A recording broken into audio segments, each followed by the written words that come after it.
ஒரு 20 இயர்ஸ்க்கு அப்புறம் வேணால் ஏதாவது ஹார்டாகி கிராக் விழுறதுக்கு சான்சஸ் இருக்குது. மற்றபடி லேட்டெக்ஸ் ஃபோம் பவுடர் ஆகிறதுக்கு சான்சஸ் இல்லை. லேட்டெக்ஸும் சேர்ந்தால், அதாவது ரா மெட்டீரியல் வெறும் ரப்பர் தான் ஆட் பண்ணியிருக்கோன்னா இந்த மாதிரி ரப்பர் போல் இப்படி பவுன்ஸ் ஆகிற இந்த ஃபீல் இருக்கும். தெரியுதுங்களா?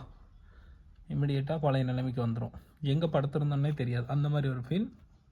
அடுத்தது இந்த எலாஸ்டிக் மாதிரி ஒரு தன்மையை வருது பாருங்க.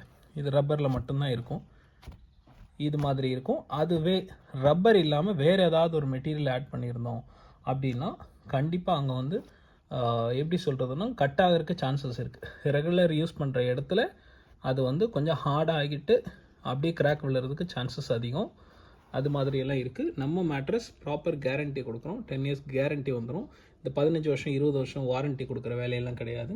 இந்த மெட்டீரியல் பவுடராக கொட்டுறதுக்கு சான்சஸ் ரொம்பவே கம்மி. அது என்றைக்கு பவுடராக கொட்டுனா